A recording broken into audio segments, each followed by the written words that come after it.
मैं डॉक्टर आनंद पांडे हिंदी यूनिवर्सिटी के YouTube channel पे आपका एक बार पुनः स्वागत करता हूं।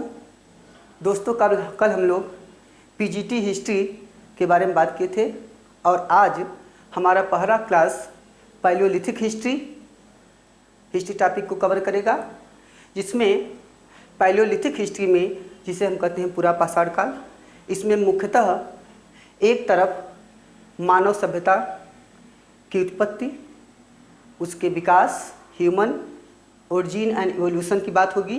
दूसरी तरफ प्राकृतिक परिवेश के तहत जीवों का कैसे क्रमिक विकास होता हुआ प्रारंभिक प्राइमेट अवस्था से जीव कैसे होमोसेपियंस आधुनिक मानव की अवस्था तक पहुंचता है, इसके बारे में अध्ययन किया जाएगा। चूँकि प्रारंभिक इतिहास जो है यह मानव और प्रकृति दोनों के समायोजन के तहत आगे बढ़ता है। प्राकृतिक परिवर्तन, भूतात्विक परिवर्तन आदि के फलस्वरूप पृथ्वी के वातावरण में कैसे जीवों के उद्भव और उनके विकास के अनुरूप संरचना का विकास हुआ, कैसे वह परिस्थितियाँ उत्पन्न हुई जिससे जीव का पृथ्वी पर उद्भव हुआ और उसके बाद उन जीवों का प्राइमेट से की अवस्था से होते हुए उसके बाद होमोनिड मानव संप्राणी का विकास हुआ और उसके बाद धीरे धीरे क्रमिक मानव के रूप में आगे बढ़ता हुआ आधुनिक मानव होमोसेपियंस तक पहुंचता है। प्रारंभिक मानव, जिसे बेसिकली हम लोग होमो इरेक्टस मानते हैं, होमो इरेक्टस, रामापिथेकस आदि, तो प्रारंभिक मानव जिसकी सीसी पावर, कपालधारिता, क्रेनियल कैपेसिटी 400 सीसी थी, वह कैसे धीरे धीरे आगे बढ़कर 1400 सीसी या 1450 सीसी के आसपास पहुंचता है, जो आधुनिक मानव की क्रेनियल कैपेसिटी कहलाती है। क्रेनियल कैपेसिटी मतलब कपालधारिता का निर्धारण मनुष्य की न्यूरॉन कोशिकाओं के आधार पर किया जाता है।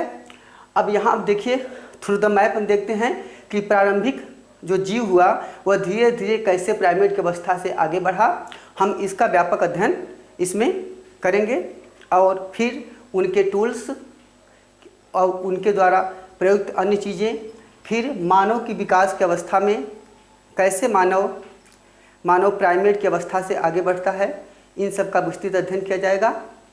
सबसे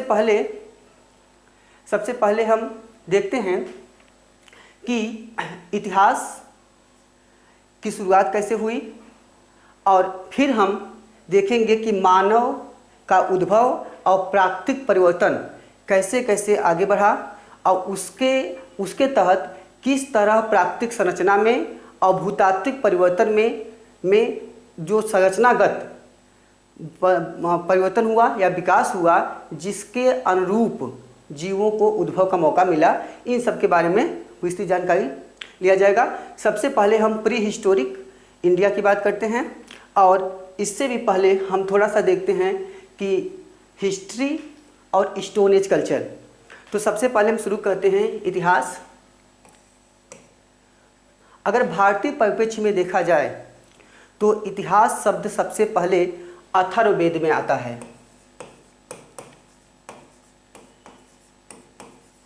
भारतीय परिप्रेक्ष्य में साहित्यिक स्रोतों में as a literary evidence Atharvaveda में पहली बार इतिहास शब्द का उल्लेख होता है और छांदोग्य उपनिषद में इतिहास और पुराण को पांचवा वेद कहा गया है। छांदोग्य उपनिषद में इतिहास और पुराण को पांचवा वेद कहा गया है। कुछ अन्य ग्रंथ भी हैं जिन्हें पांचवा वेद कहा जाता है, जैसे अथर्ववेद को भी पांचवा वेद कहा गया है। नाट्य शास्त्र को भी पांचवा वेद कहा जाता है। नाट्य शास्त्र को भी पांचवा वेद कहा जाता है। इसी तरह दक्षिण भारतीय ग्रंथ है पद्यनेन कीलनक्कु, उसको भी पांचवा वेद कहा जाता है। और एक ग्रंथ है चोल काल का जिसे शेखर ने लिखा है तिरुतोंडपुरम, उसे भी पांचवा वेद कहा जाता है। तो ये आपके डाटा बेस्ड क्वेश्चन हैं। दूसरा अब आते हैं कि इतिहास सबसे पहले अथर्ववेद में आता है। अब हम आते हैं कि ये तो इतिहास, अब इतिहास के जनक के बारे में बात करते हैं। इतिहास की शुरुआत, यद्यपि जहाँ तक परिभाषा की बात है, इतिहास की अनेक परिभाषाएं दी जाती हैं, लेकिन अगर सभी परिभाषाओं को समायोजित करके समग्रता के रूप में देखा जाए तो कहा जा सकता है कि इतिहास देश और काल के परिवेश में आबद्ध अतीत की महत्वपूर्ण घटनाओं का अवधारणात्मक एकीकरण होता है। जैसे कि history is the conceptual significance of past accounts into the framework of space and time. यहाँ पे एक चीज़ ध्यान रखिएगा कि इतिहास में देश और काल, स्पेस एंड टाइम, स्थान और समय जरूर हो, अतीत की महत्वपूर्ण घटना हो जो सामाजिक परिवर्तन लाने में सक्षम हो, जो ऐतिहासिक हो। ऐतिहासिक मतलब जिसमें हिस्टोरिसिटी हो। हिस्टोरिसिटी का मतलब होता है कि कोई भी तथ्य जब किसी अन्य तथ्य से संदर्भित होकर समाज के किसी न किसी एक पक्ष को प्रभावित करता है तो वह ऐतिहासिक होता है। मतलब वही घटना ऐतिहासिक होती है जिनके पीछे स्रोत हों, जिनके पीछे एविडेंस हो, जो तार्किक हों, लॉजिकल हों, रेशनल हों, बोधगम्य हों और साथ ही साथ वे समाज में परिवर्तन लाने, क्रांति लाने, समाज में परिवर्तन लाने में सक्षम हों। वही घटनाएं इतिहास का पार्ट होती हैं, नहीं तो समस्त अतीत जो होता है वह इतिहास का अंग नहीं होता है। तो never the all past is used in history because it is said history is not remembering all the past but to deliberately forget something. तो all past is never history. सभी अतीत की घटनाएं इतिहास नहीं होती हैं, बल्कि वही घटनाएं इतिहास का अंग होती हैं, ऐतिहासिक होती हैं, जो समाज में परिवर्तन लाए, जो समाज में बदलाव लाए और जिससे समाज में कुछ नया हो, बदलाव आए। क्योंकि कार्ल मार्क्स कहते हैं कि अभी तक दार्शनिकों ने, विद्वानों ने जो इतिहास की व्याख्या की है वह व्याख्या तार्किक नहीं है, वह वास्तविक नहीं है, क्योंकि इन्होंने इतिहास को केवल कहानी के रूप में बताया है, जबकि वास्तविक प्रश्न समाज को बदलने की प्रक्रिया से जुड़ा हुआ है। तो उन्होंने इसके लिए मोड ऑफ प्रोडक्शन, उत्पादन पद्धति की बात की और मोड ऑफ प्रोडक्शन के आधार पे उन्होंने समाज में होने वाले परिवर्तन को दर्शाने का प्रयास किया है। यहाँ तक कि हीगल खुद कहता है, भारतीय खासकर इंडियन कंसर्न में कहता है कि भारत जैसे देशों में भारत का इतिहास एक के बाद एक आक्रमणों का इतिहास है और इसमें भारत जैसे देशों में, हीगल ने कहा कि भारत जैसे देशों में कल्पना का सर्वात्मवाद दिखाई देता है। कल्पना का सर्वात्मवाद दिखाई देता है। यहाँ प्रकृति का सबसे महत्वपूर्ण, सबसे शक्तिशाली जो जीव है मनुष्य, उसकी भी अधोगति हो जाती है। वह कभी बंदर हनुमान की पूजा करता है तो कभी अबला गाय की पूजा करता है। तो यद्यपि यह दृष्टिकोण जो है यह उचित नहीं है। यह दृष्टिकोण जो है पश्चिमी संस्कृति के उच्चतावादी, खासकर प्रजाति उच्चतावादी विचारधारा से प्रभावित है, जिसे हम कहते हैं थियरी ऑफ रेस। तो थियरी ऑफ रेस से प्रभावित है। लेकिन कहीं न कहीं मार्क्स का यह कथन कि इतिहास समाज में बदलाव लाने की प्रक्रिया है, यह वास्तविक रूप से इतिहास की उत्तम परिभाषा मानी जा सकती है। नेपोलियन ने इतिहास के बारे में कहा, नेपोलियन कहते हैं कि इतिहास एक कपोत कल्पित कल्पना के अतिरिक्त और कुछ नहीं है। और अगर आजकल एक नई विचारधारा जिसे कहते हैं पोस्ट मॉडर्निज्म, उत्तर आधुनिकतावादी कहता है history is nothing but the illusion of words. इतिहास और कुछ नहीं, केवल शब्दों का मायाजाल है। और उत्तर आधुनिकतावाद तो यहाँ तक मानता है कि इतिहास एक गल्प है, एक मिथक है, एक कल्पना है, इससे वास्तविकता से कोई इसका मतलब नहीं है। ओवरऑल ये सब बहुत अलग अलग तथ्य हैं। एक अन्य तथ्य भी कभी आपको पूछा सकता है जेबी ब्यूरी ने कहा है कि इतिहास विज्ञान है, न कम न अधिक। तो बहुत सारे कंसेप्ट हैं, लेकिन अंततः मैं यही कहूँगा कि आप लोग इतिहास के बारे में इतना जरूर जानें कि इतिहास देश और काल के परिवेश में आबद्ध अतीत की महत्वपूर्ण घटनाओं का अवधारणात्मक एकीकरण है। तो इसमें एक कंसेप्ट बेस्ड होता है, इसमें स्पेस होता है, इसमें टाइम होता है, और यह वास्तविक होता है जो घटित हुआ हो। इसी परिवेश को लेकर आइए इतिहास को ऐतिहासिक दृष्टिकोण से, अब एक चीज़ और देख लेते हैं। इतिहास हो गया इतिहासवाद, हिस्टोरिसिज्म क्या है। इतिहासवाद, इसका तात्पर्य होता है कि इतिहास के अंतर्गत स्थापित सभी प्रकार की प्रक्रियाएं, अध्ययन की पद्धति, उसके दृष्टिकोण आदि सभी को सम्मिलित रूप से इतिहासवाद कहा जाता है। वाद शब्द जब किसी में लग जाए तो इसका तात्पर्य होता है कि वह उस वस्तु, उस चीज़ की समग्र विशेषता को, समग्र प्रक्रियाओं को समेकित करता है। तो यह हो जाता है आपका इतिहासवाद। अब आते हैं हिस्ट्री। ऐतिहासिक दृष्टि से माना जाता है कि इतिहास शब्द जो है वह सर्वप्रथम हेरोडोटस ने हिस्टोरे नाम से प्रयोग किया था। हेरोडोटस ने सबसे पहले इसका प्रयोग किया। तो हेरोडोटस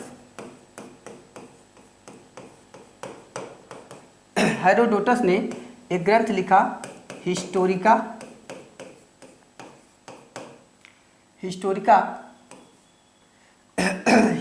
में उन्होंने हिस्टोरे शब्द का प्रयोग किया है।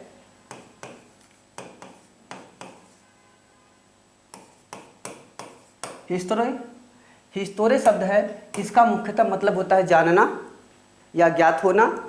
इसी को प्रायः स्वीकार किया जाता है। यद्यपि एक यूनानी और शब्द है जिसका मतलब तो होता है लोरोप्ला, इसका तात्पर्य भी होता है जानना।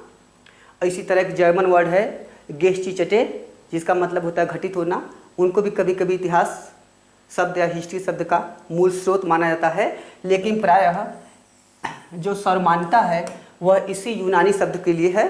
तो हिस्ट्री हिस्टोरे से निकला हुआ है। हेरोडोटस ने सबसे पहले ऐतिहासिक दृष्टि से अपना ग्रंथ हिस्टोरिका लिखा, और यह ग्रंथ ड्यूनील भाषा में है।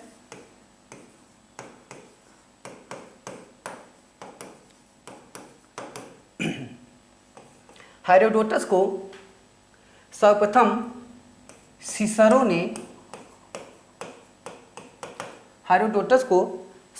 सिसरो ने इतिहास का जनक कहा है।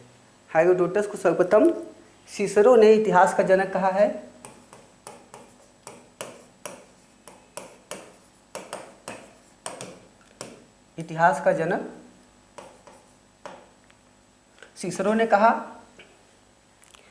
और इसी के साथ एक क्वेश्चन और बता दें कि हेरोडोटस विश्व इतिहास के पहले ऐसे व्यक्ति हैं जिन्होंने विश्व मानचित्र पे पहली बार देशांतर रेखाएं खींचने का प्रयास किया था।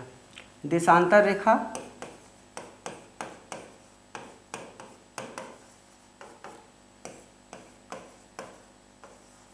लाइन ऑफ लॉन्गिट्यूड, ठीक है।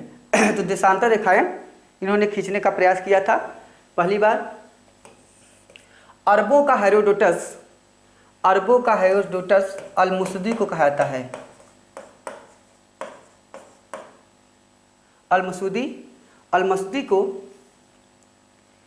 अरबों का हेरोडोटस कहता है।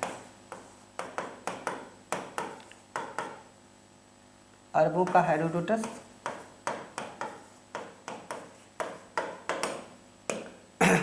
अल-मुसदी मध्यकालीन इतिहास के महत्वपूर्ण स्रोत हैं। इनका ग्रंथ है मुरूल उल जहान। इन्होंने ग्रंथ लिखा है।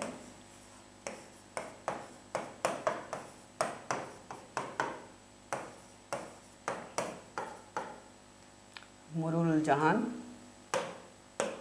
इनके ग्रंथ का नाम है। आइए और आगे बढ़ते हैं। तो अभी ऐतिहासिक दृष्टि से हेरोडोटस को इतिहास का जनक माना जाता है। प्रारंभिक अवधारणा। वर्तमान इतिहास लेखन। अब आते हैं वर्तमान इतिहास लेखन पे। वर्तमान काल में जो आधुनिक इतिहास लिखा गया, उस आधुनिक इतिहास में सर्वाधिक योगदान लियोपाल्ड वान रांके ने दिया है। इसीलिए रांके को आधुनिक इतिहास का जनक कहा जाता है। आधुनिक इतिहास का जनक लियोपाल्ड वान रांके। आधुनिक इतिहास का जनक लियोपाल्ड वान रांके। लियोपाल्ड वान रांके इनको आधुनिक इतिहास का जनक मानता है, क्योंकि आधुनिक परिवेश में, आधुनिक परिप्रेक्ष्य में जिस वैज्ञानिक इतिहास लेखन, जिस साइंटिफिक हिस्ट्री का इतिहास लेखन की शुरुआत हुई, उसका श्रेय इन्हीं को जाता है। इन्होंने इतिहास में वैज्ञानिकता का समावेश करने का व्यापक प्रयास किया और इतिहास को इन्होंने वैज्ञानिक पद्धति पे लिखा, कि जो बाद में कार्ल मार्क्स के वैज्ञानिक इतिहास लेखन के रूप में बहुत ज़्यादा चर्चित होता है। बहुत ज़्यादा विस्तृत रूप से कार्ल मार्क्स ने उसकी व्याख्या किया। रांके बर्लिन के थे, जर्मनी में बर्लिन के थे। इसीलिए इतिहास में इन्होंने जो योगदान दिया, जो इन्होंने किया, उसे बर्लिन रिवॉल्यूशन कहा जाता है। उसे बर्लिन रिवॉल्यूशन, इसे बर्लिन क्रांति, बर्लिन क्रांति कहता है। इस बार यूजीसी के नए सिलेबस में बर्लिन रिवॉल्यूशन जोड़ा गया है। अब देखिए, बर्लिन क्रांति, मैंने कहा क्रांति का मतलब जो वह घटना जो समाज में परिवर्तन लाए वह ऐतिहासिक होती है। तो अब बर्लिन की ऐसी घटना क्या है जो ऐतिहासिक हुई, जो परिवर्तन लाई? तो समझिएगा, क्रांति का मतलब होता है परिवर्तन या बदलाव। रिवॉल्यूशन परिवर्तन या बदलाव को दर्शाता है। इसका मतलब है कोई भी संस्था हो, कोई भी सरकार हो या कोई भी सिस्टम हो जो अस्तित्व में रहती है, उसमें अगर किसी आमूलचूल परिवर्तन का प्रयास किया जाए, उसमें कुछ बदलाव किया जाए, कुछ उसमें परिवर्तन किया जाए, तो ऐसी पद्धति को कहते हैं क्रांति। तो इन्होंने इतिहास लेखन के क्षेत्र में, सामाजिक परिवेश के क्षेत्र में जो बदलाव की प्रक्रिया बर्लिन से शुरू किया, इसे कहते हैं बर्लिन रिवॉल्यूशन। तो ये होता है आपका रिवॉल्यूशन। तो यहाँ पे देखिए, और इसी के साथ एक शब्द और बता दें, विद्रोह, रिवोल्ट। रिवोल्ट इसका मतलब होता है विद्रोह। विद्रोह का मतलब होता है किसी स्थापित संस्था में, किसी अस्तित्वमान सरकार में या किसी सिस्टम में, किसी सिस्टम को पूरी तरह समाप्त करके उसके स्थान पे एक दूसरी संस्था या सिस्टम को लागू करने का प्रयास किया जाए, तो उसे कहते हैं विद्रोह। रिवोल्ट सत्ता को, स्थापित सत्ता को पूरी तरह समाप्त करके एक नई सत्ता स्थापित करने का प्रयास करती है, जैसे कहते हैं 1857 का विद्रोह। तो 1857 क्रांति नहीं है बल्कि विद्रोह है, क्योंकि इसका उद्देश्य अंग्रेजी सरकार को समाप्त करके औपनिवेशिक जो कॉलोनियल इंडिया था, उनके कॉलोनी को, उनके इम्पीरियलिज्म को समाप्त करके उसके स्थान पे भारतीय सत्ता की स्थापना करना था। तो यह परिवर्तन के स्थान, यह क्रांति के स्थान पे विद्रोह था। ठीक है। और आंदोलन का मतलब क्या होता है? आंदोलन मतलब मूवमेंट। मूवमेंट क्या होता है? ऐसा प्रयास जो किसी एक विशेष मुद्दे को लेकर किया जाए, एक विशेष मुद्दे को प्राप्त करने का जो प्रयास किया जाता है, उसे कहते हैं आंदोलन। जैसे नमक सत्याग्रह आंदोलन गांधी जी का, रौलट सत्याग्रह, चंपारण सत्याग्रह, खेड़ा सत्याग्रह आदि, या खिलाफत आंदोलन। ठीक है। तो उसका प्रयास एक ही था, वह एक विशेष उद्देश्य के लेकर हुआ था। जैसे अन्ना हजारे का लोकपाल विधेयक के लिए किया गया आंदोलन। ठीक, यहाँ तक क्लियर होगा आपका विचार। अब फिर आते हैं रांके। रांके ने इतिहास को वैज्ञानिक दृष्टि से देखा, वैज्ञानिक दृष्टि से लिखने का प्रयास किया, इसीलिए इन्हें आधुनिक इतिहास का जनक कहता है। और रांके को इतिहास का कोलंबस भी कहा जाता है। रांके को इतिहास का कोलंबस भी कहा जाता है। यह कहा किसने है? Lord Acton. लॉर्ड एक्टन ने इतिहास का कोलंबस कहा है। लॉर्ड एक्टन का एक अन्य प्रसिद्ध कथन है, उन्होंने कहा है कि अत्यधिक असंतोष क्रांति को जन्म देता है। लॉर्ड एक्टन का कथन है। आइए थोड़ा सा और देखते हैं। आप पता है कोलंबस स्पेन के थे, जिन्होंने सबसे पहले नई दुनिया, जिसे अमेरिका कहा जाता है, की खोज किया था 1492 में। यह कुल मिला के नई दुनिया की 4 बार यात्रा किए थे और इनके यात्रा का पूरा खर्च स्पेन की रानी इसाबेल उठाती थी। और यह जब पहली बार नई दुनिया उत्तरी अमेरिका गए थे तो वो 3 जहाज़ से गए थे, सांता मारिया, नीना और पेंटा से, ठीक। और बाद में कोलंबस के बाद 1501 में कोलंबस के बाद जब अमेरिगो जो इटली के थे, वे भी उत्तरी अमेरिका खोज में निकले, जिसे नई दुनिया कहा जाता था पहले। तो जब वो भी वहीं पे पहुँचे, तो बाद में जब 1507 में अमेरिका का नामकरण हुआ तो उसमें अमेरिगो और कोलंबस दोनों के प्रयासों के कारण प्रथम 3 अक्षर अमेरिगो के नाम पे अमेरी और अंतिम अक्षर कोलंबस के नाम पर रखा गया अमेरिका। अमेरिगो और कोलंबस के नाम पे अमेरिका हुआ।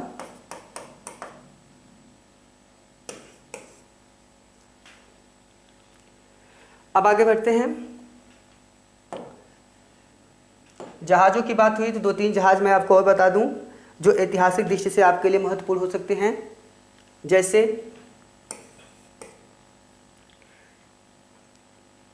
जैसे अंग्रेज़ों का प्रथम जहाज़ जो भारत आया वह 1608 में विलियम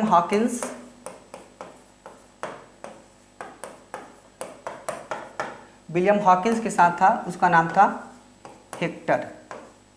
तो विलियम हॉकिंस जब जहांगीर के दरबार में आया था तो वह किस जहाज़ से आया था? हेक्टर नामक जहाज़ से आया था, ठीक। दूसरा, 1-2 और तथ्य लेते हैं। अंग्रेज़ों का अंतिम जहाज़ औपनिवेशिक काल में जो भारत आया वह जहाज़ 1947 के मार्च में आया था, जो दिल्ली के पालम में उतरा था। और उस जहाज़ में थे माउंटबेटन और उस जहाज़ का नाम था यॉर्क MW 203। York MW 203। ये इस जहाज़ से अंतिम बार माउंटबेटन आए थे। एक और बता दें इसी के साथ आपको कि गांधी जी जब 1915 में भारत आए तो वो आए थे SS तिलसड़ा से। और गांधी जी 1909 में जब हिंद स्वराज लिखे थे तो वो, ये भी कई बार क्वेश्चन पूछा गया है, वो लंदन से दक्षिण अफ्रीका जा रहे थे। उसी समय उन्होंने कैडोनल कैसल नामक जहाज़ पर यह ग्रंथ लिखा था। कैडोनल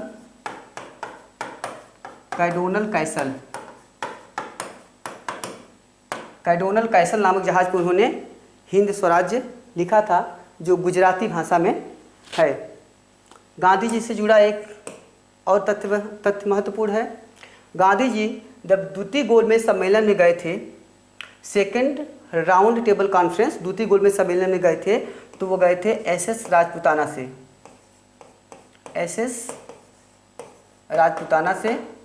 और गांधी जी जब वहाँ से लौटते हुए इटली गए, इटली में गांधी जी मुसोलिनी से मिले, और उसके बाद गांधी जी फिर वहाँ से एसएस पिल्सना से वापस आए, एसएस पिल्सना से वापस आए। और एक क्वेश्चन आपको बता दे, गांधी जी की हत्या के समय नाथूराम गोडसे मुंबई से नई दिल्ली वाइकिंग नामक जहाज से आया था, वाइकिंग नामक जहाज से आया था, वाइकिंग। और एक क्वेश्चन और आपको महत्वपूर्ण हो सकता है, वह है जिन्ना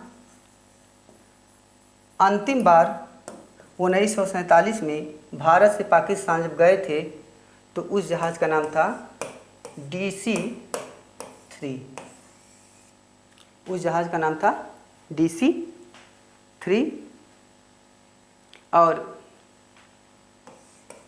जब वास्को डी गामा भारत आया था पहली बार, तो वास्को डी गामा 4 जहाज़ों के साथ आया था, Sao Gabriel, Sao Raphael, Sao Berrio या मिगवेल और भंडारपोत। तो साओ गैब्रियल में वास्को डी गामा बैठा था, साओ गैब्रियल।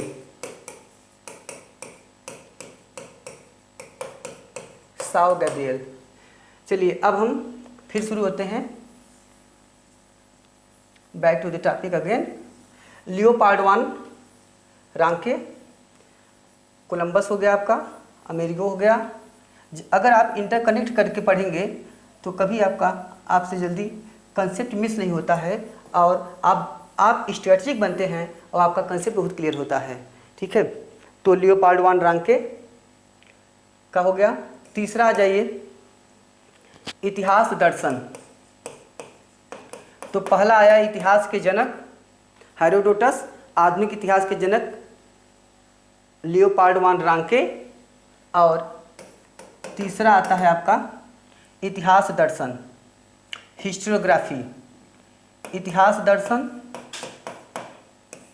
इतिहास दर्शन के जनक, दर्शन का मतलब होता है मीमांसा, मीमांसा का मतलब होता है टू एक्सट्रैक्ट द ट्रूथ, किसी चीज़ में से सत्य को बताना, किसी चीज़ में से सत्य को खोजना, किसी चीज़ की तार्किक व्याख्या करना, यही आपकी कहलाती है मीमांसा।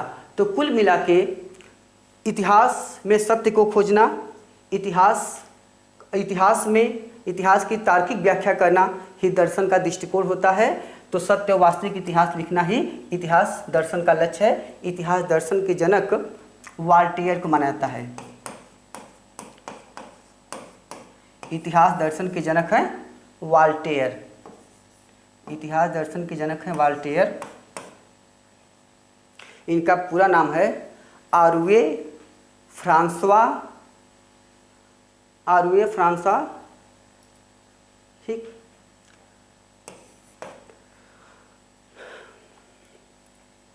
तो वॉल्टेयर इतिहास दर्शन के जनक हैं।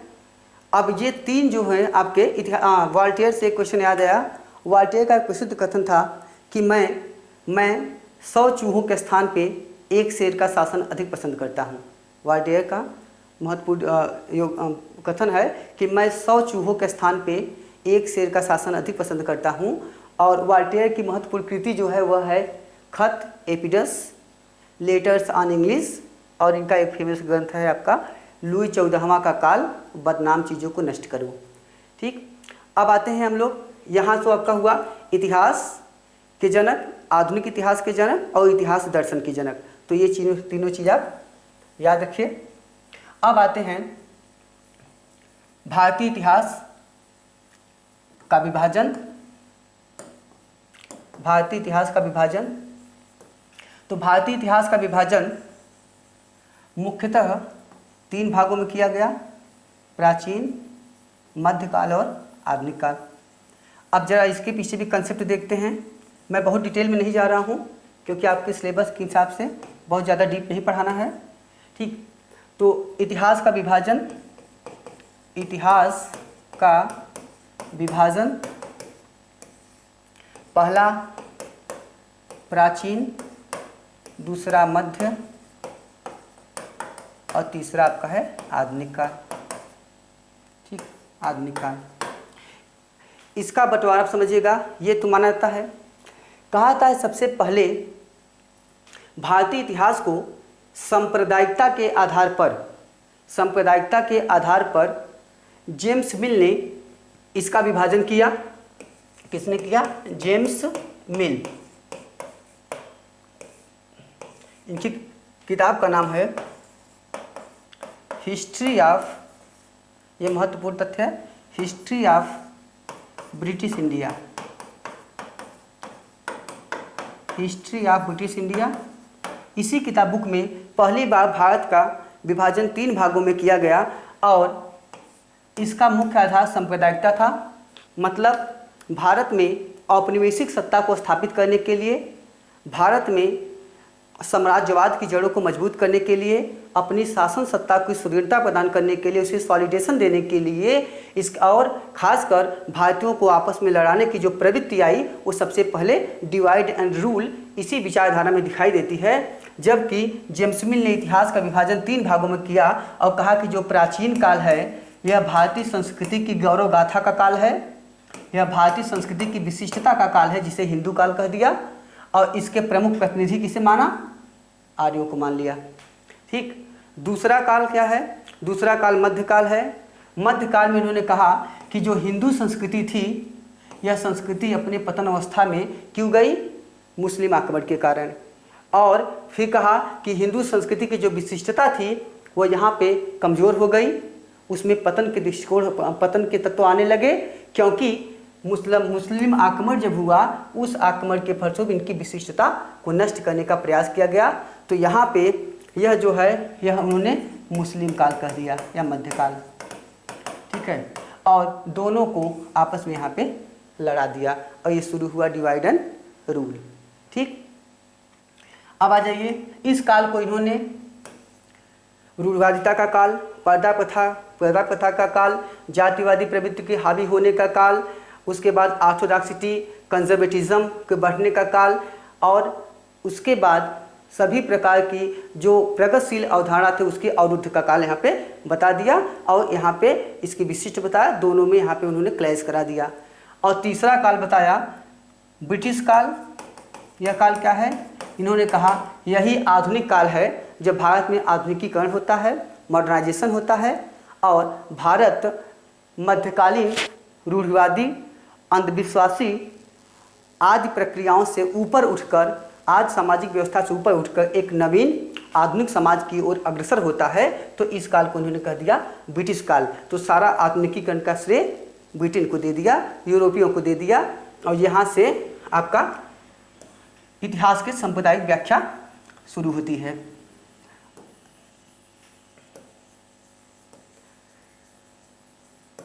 अब एक चीज़ और देखते हैं कि भारतीय परिप्रेक्ष्य में प्रारंभ से जो प्राचीन काल है, प्राचीन काल प्रारंभ से लेकर 1206 ईस्वी तक, मध्यकाल 1206 मतलब दिल्ली सल्तनत की स्थापना से 1757 तक, कुछ लोग 1764 तक भी मानते हैं, क्योंकि आधुनिक काल की शुरुआत भारत में माना जाता है 1757 प्लासी के युद्ध। देखते हैं कि 1757 प्लासी के युद्ध जो 5 जून को हुआ था। प्लासी आम का एक बगीचा था, तो 5 जून को यहाँ हुआ। कुछ लोग मानते हैं कि 1757 प्लासी के युद्ध के बाद भारत में आधुनिक काल की शुरुआत होती है, जबकि कुछ अन्य विद्वान मानते हैं कि 1764 में बक्सर के युद्ध के बाद से आधुनिक भारतीय इतिहास लेखन या मॉडर्नाइजेशन की भारत में शुरुआत होती है, जिसका पूरा श्रेय ब्रिटिश सरकार, ब्रिटिश कॉलोनियल इरा को दे दिया जाता है। अब जहाँ अगर विश्व परिप्रेक्ष्य में देखें तो विश्व परिप्रेक्ष्य में आधुनिक काल की शुरुआत समझिए, विश्व परिप्रेक्ष्य में आधुनिक काल की शुरुआत मानी जाती है कि जब 1453 ईस्वी में एडी का मतलब होता है एनो डोमिनी,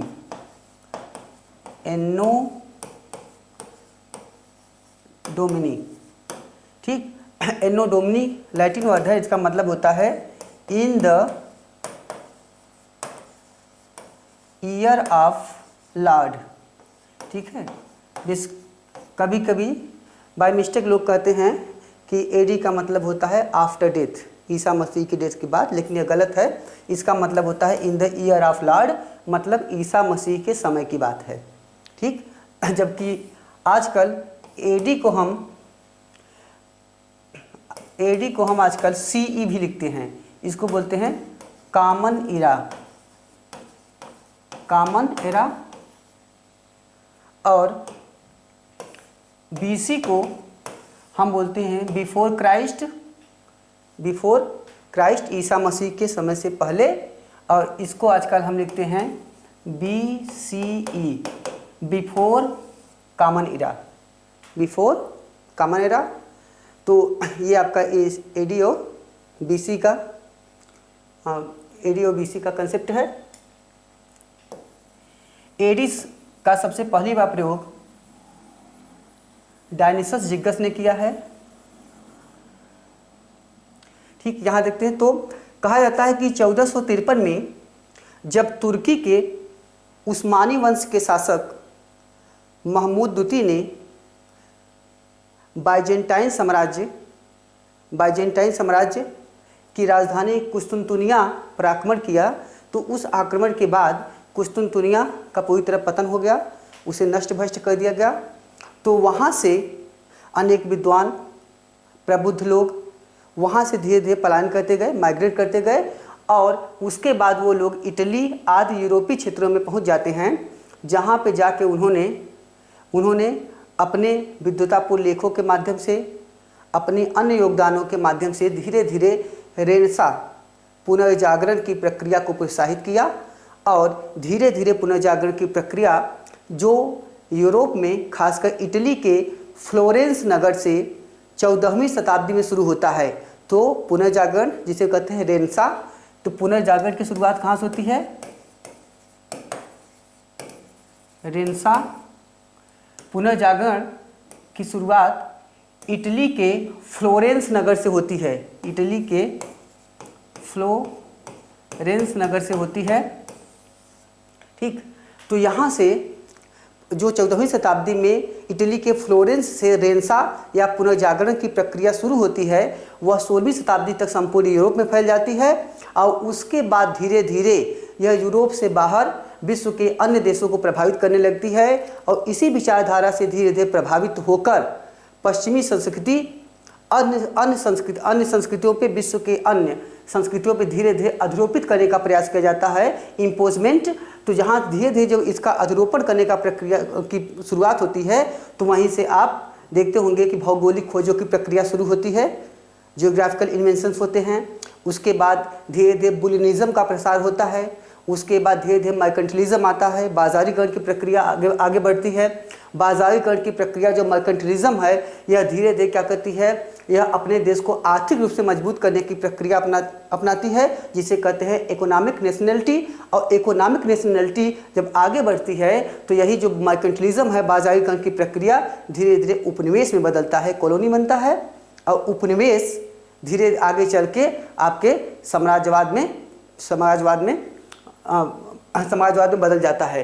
तो यह एक प्रकार से जो इम्पीरियलिज्म की प्रक्रिया है, यह विभिन्न चरणों से गुजरती हुई आगे तक पहुंचती है, जिसमें अनेक अन्य प्रवृत्तियों का विशेष रूप से योगदान रहा है।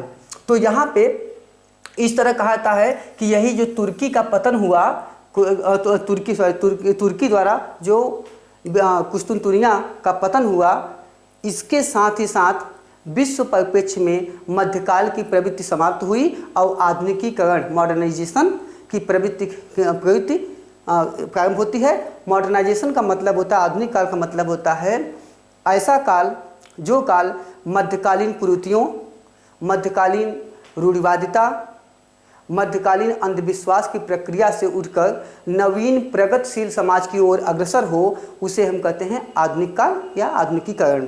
ठीक है, तो इसमें मध्यकालीन जो कंजर्वेटिज्म होता है, ऑर्थोडॉक्सिटी होती है, आदि सब प्रवृत्तियों से ऊपर हटकर हम एक प्रोग्रेसिव समाज की ओर अग्रसर होते हैं। यही यूरोपियों ने आधुनिकीकरण और इतिहास लेखन का पूरा श्रेय खुद ले लिया और विश्व के अन्य देशों को अर्धनग्न, अनसिविलाइज्ड आदि कहकर धीरे धीरे इनकी समस्त उपलब्धियों को नकार दिया। ठीक है, तो यहाँ से जो थियरी ऑफ रेस, प्रजातीय उत्पत्ति, प्रजातीय उच्चता की भावना प्रदर्शित होती है, जिसकी पराकाष्ठा हम देखते हैं रुडयार्ड किपलिंग की एक फेमस ग्रंथ है रुडयार्ड किपलिंग का, तो उसमें है वो है the White Man's Burden, White Man's Burden. और रुडयार्ड किपलिंग ने एक अन्य बहुत फेमस ग्रंथ लिखा है द जंगल बुक, जो मोगली की कहानी है, और एक अन्य ग्रंथ भी है the Ballad of East and West. Overall आगे चलिए, तो आधुनिकीकरण की प्रक्रिया विश्व परिप्रेक्ष्य में यहाँ से मानी जाती है। अब आते हैं हम मेन टॉपिक पे, आपके प्रागैतिहासिक काल। प्रागैतिहासिक काल या प्री हिस्ट्री,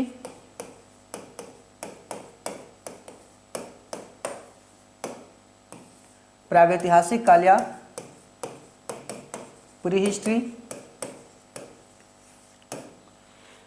सबसे पहले एक कंसेप्ट समझिएगा कि प्रागैतिहासिक काल मतलब होता है पूर्व इतिहास, मतलब इतिहास से पूर्व, इतिहास से पूर्व मानव प्रगति, मानवीय समाज की व्याख्या करना, इसे हम कहते हैं प्रागैतिहास या प्राक इतिहास या बोलते हैं प्री हिस्ट्री। प्री हिस्ट्री के अंतर्गत ही हम पाषाणकालीन संस्कृतियों, स्टोन एज कल्चर का अध्ययन करते हैं। कल्चर शब्द का पहली बार प्रयोग सिसरो ने टस्कुलम डेपुटेशंस में किया है। टस्कुलम डेपुटेशंस, तो टस्कुलम डेपुटेशंस जो है इनका, उसी में इन्होंने पहली बार कल्चर का प्रयोग किया है या संस्कृति शब्द का प्रयोग किया है। अब समझिए, तो प्रागैतिहासिक काल के अंतर्गत स्टोन एज कल्चर आता है, और स्टोन एज मतलब पाषाण काल में ही पूरा पाषाण काल, पैलियोलिथिक, मेसोलिथिक और नियोलिथिक आता है, जो आपका सिलेबस से विषय है। अब हम एक चीज़ और देखते हैं, ये जो प्रागैतिहासिक काल है, ठीक है, जिसे हम प्री हिस्ट्री कहते हैं, यह प्रागैतिहासिक काल तक मानवीय समाज, मानवीय इतिहास कैसे पहुंचा, इस प्रक्रिया को समझने के लिए 5 मिनट मैं आपका लूँगा, और 5 मिनट में मैं इस कंसेप्ट को पूरी तरह से क्लियर कर दूंगा। समझिए कि कहा जाता है कि मानव का इतिहास मुख्यतः पृथ्वी और जीव के उद्भव की सम्मिलित प्रक्रिया का परिणाम है। इस सम्मिलित प्रक्रिया में एक तरफ पृथ्वी का उद्भव, दूसरी तरफ जीव जंतुओं के अनुकूल पर्यावरणीय दशाओं में परिवर्तन, भूतात्विक दशाओं में परिवर्तन होता है, और इसी परिवर्तन की प्रक्रिया में पर्यावरण, पारिस्थितिकी और मनुष्य जीव दोनों का सम्मिलन होता है, और धीरे धीरे पृथ्वी पे अनेक जीव जंतुओं का जन्म होता है।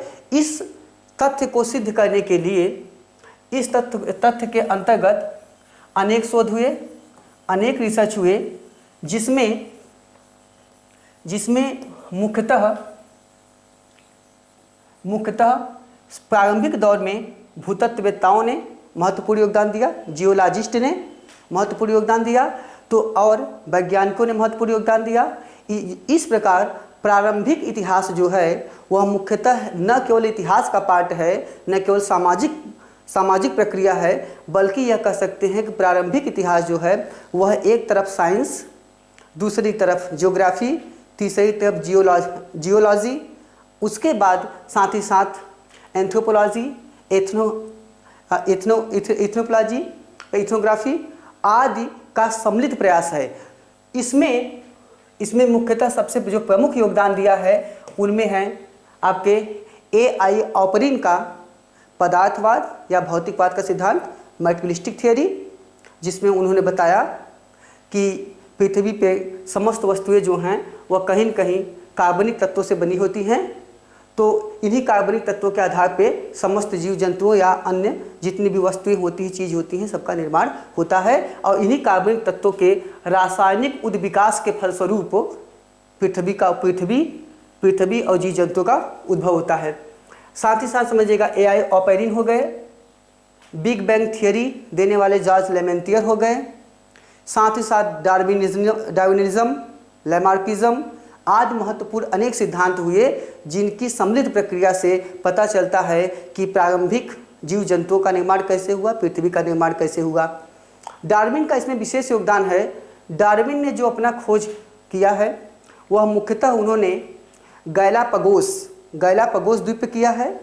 गैलापागोस द्वीप पे डार्विन का जो शोध है, यह इसे समझिए कि इसमें डार्विन ने अपना सिद्धांत ओरिजिन ऑफ स्पेसीज में दिया। डार्विन ने अपना सिद्धांत ओरिजिन ऑफ स्पेसीज में दिया है।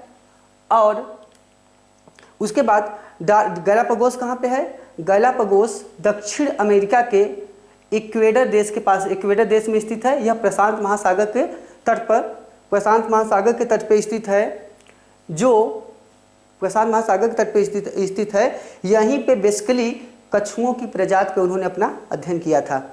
अब आगे बढ़ते हैं, आगे समझिए कि एक तो ये हो गया। दूसरा तो हमने कहा कि अभी तक जो मतलब ये सम्मिलित प्रयास है, इसी से प्रसिद्ध होता है कि जीवन की उत्पत्ति कैसी हुई और पृथ्वी का उद्भव कैसे हुआ। इस बारे में इनके सम्मिलित प्रयासों से जो निष्कर्ष निकलता है, तदनुसार उसके अनुसार कहा जा सकता है कि सबसे पहले लगभग माना जाता है कि 15 करोड़ वर्ष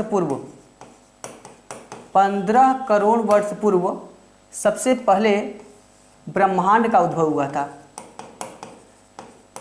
ब्रह्मांड का उद्भव हुआ। उसके बाद 15 अरब वर्ष पूर्व ब्रह्मांड का उद्भव हुआ और 4.6 अरब वर्ष पूर्व सौरमंडल का विकास हुआ। सौरमंडल, ग्रह और उपग्रह बने और लगभग 80 करोड़ वर्ष पूर्व धीरे धीरे पृथ्वी आदि, ठीक है, पृथ्वी पर जीवों के चिन्ह दिखाई शुरू हुए। अभी मतलब मनुष्य नहीं बना था, अभी जीव जंतुओं के अनुरूप प्रकृति में परिवर्तन हो रहा था, तो जीवन के चिन्ह यहाँ से दिखाई दिए। इस प्रक्रिया को समझने के लिए कि जीवों को अनुकूल कैसे प्राकृतिक परिवर्तन हुआ, कैसे प्रकृति में अनेक भूतात्विक परिवर्तन आए, इस प्रक्रिया को समझने के लिए, इसका विस्तृत अध्ययन करने के लिए वैज्ञानिकों ने, इतिहासकारों ने इन्हें 5 कालों में या कल्पों में बांटा है, जिसे कहते हैं 5 एराज। तो ये 5 कल्प या महाकल्प हैं, जिसमें आते हैं आदिकल्प, प्रातिकल्प, पुराकल्प, मध्यकल्प और नूतन कल्प। तो पहले इसको समझने के इतिहास 5 महाकल्पों में बटा। एराज, आदिकल्प, प्रातिकल्प, पुराकल्प, मध्यकल्प, नूतन कल्प। आदि,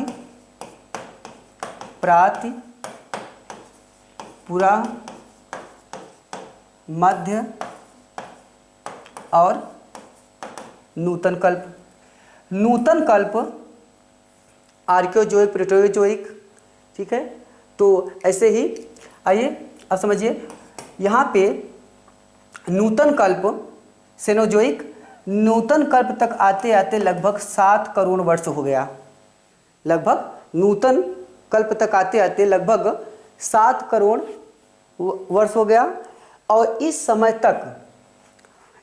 तक धीरे धीरे धीरे धीरे जीव जंतुओं के उद्भव की प्रक्रिया शुरू हुई। और अब जीव जंतुओं के जब उद्भव की प्रक्रिया शुरू हुई तो इसीलिए नूतन कल्प के आगे समझने के इतिहास को फिर इसे 6 युगों में बांटा गया। 6 युगों में इपोक्स, 6 इपोक्स, 6 युग बांटे गए। और इसमें पुरानूतन,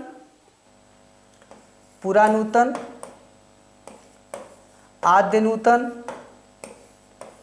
आदि नूतन, मध्य